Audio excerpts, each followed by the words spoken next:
పూరు పంచాయతీ పరిధిలోని మల్లమ్మగుంటలో వారం రోజులుగా రాత్రిపూట కరెంటు ఉండడం లేదు. దీంతో చిన్నపిల్లలు, వృద్ధులు అసౌకర్యానికి గురవుతున్నామని పలువురు వాపోయారు.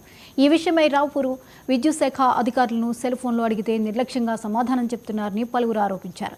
నీకు దిక్కున్న చోట చెప్పుకోమంటూ సమాధానం రావడంతో అర్ధరాత్రి విద్యుత్ సబ్ స్టేషన్ వద్ద బైఠాయించి స్థానికులు నిరసన తెలిపారు. అమర్యాదగా ప్రవర్తించిన విద్యుత్ శాఖ ఏఈ, సబ్ స్టేషన్ సిబ్బందిపై ఉన్నతాధికారులు చర్యలు తీసుకుని కరెంటు కోతలు లేకుండా చూడాలని గ్రామస్తులు కోరారు. పోలీసులు సర్ది చెప్పి ఆందోళనను విరమింపచేశారు.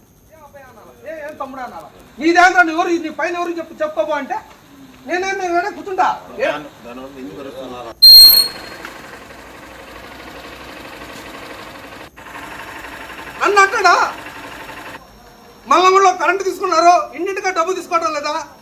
ముగ్గురు సచ్చారు, మీరు ఎంత లంచాలు తీసుకుని నేను చెప్తా, నిరూపిస్తా.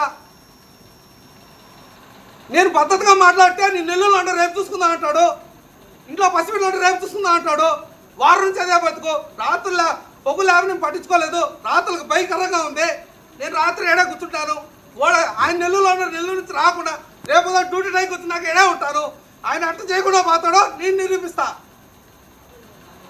స్తంభాలు ఎన్ని పడతాయి? రాపు నుంచే 5 స్తంభాలు పడతాయి. ఏమైనా చేశారా? ఏమన్నా అంటే వాళ్ళు దుప్పులు కొట్టుకున్నారు, ఇచ్చేసుకున్నారని వీళ్ళే చెప్తున్నారు. కరెంట్ వాళ్ళు ఉన్నాయా? మీరు ఏమైనా చేశారా? ట్రాన్స్ఫార్మర్లు ఉన్నాయి, ఎన్ని కొంపలు ఉన్నాయి, రోడ్లు ఎన్ని ఉన్నాయి?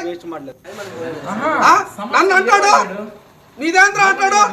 నువ్వు ఉదయం సుదాయం చూస్తా అంటే ఇంట్లో పసిపిట్లు ఉంటాయి, నేనేం చేయాలా? ఈకపోయినా మనం ఉన్నా లేకపోయినా నేనైతే ఏడా ఉంటా, ఏడప్పు అనుకుంటా. నేనైతే ఒప్పుకోను, నేను ఒప్పుకోను. అసలు సత్యాయలే ఓడు నాకేడలే. నీదేంద్ర నువ్వు ఎవరు చెప్పుకోబోనాడు, దానికి నేను ఎట్ట